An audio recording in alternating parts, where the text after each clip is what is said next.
guys, ito nga muli ako nagbabalik guys. Nag-akit ako dito sa sa taas, pero mayroon pa talaga akit yung doon, mas mataas pa dito. Tingnan mo yung mga tao dun sa taas guys. Ang daming umakyat doon. Ito yung tao ngayon sa Baguio kasi maraming turista pag-weekends. Ang daming tao umakyat. Ayan guys, ang dami doon. Doon sa taas makikita nyo kasi magandang view doon. Included doon sa taas. Guys, ito yung tao ngayon sa Bohol, Chocolate Hills.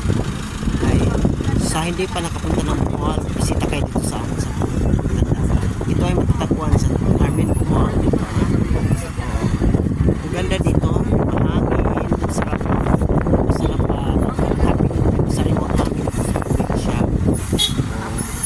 Ang dami yung mga burol. Ito yung mga burol. Ang nasasakupan dito ay ang lungsod bayan ng Carmen, Batuan, Bilar, Sagbayan, Boy, Serapiunes, Kalapit na Palusa, tsaka marami pa doon sa kahit sa amin sa bayan sa Dinyaw, meron ding konting burol doon. So, ito pinapalibutan ko ng burol ang Carmen. Dito sa may unahan.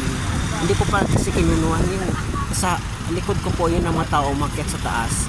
Doon mo talaga makikita yung makikita mo yung buong view ng Chocolate Hills.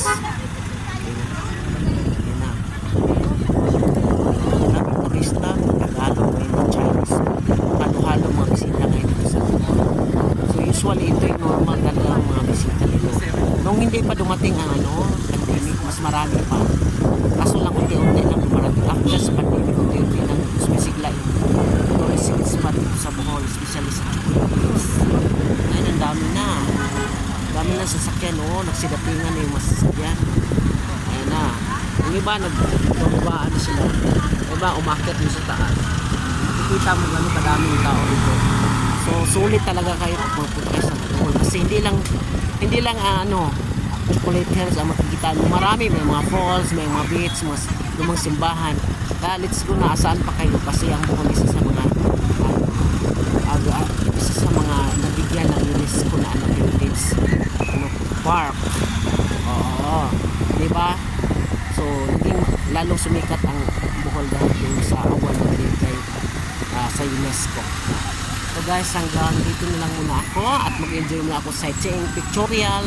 So, next vlog, abangan nyo yung mga next upload ko. Maraming salamat po sa inyo mga. Thank you.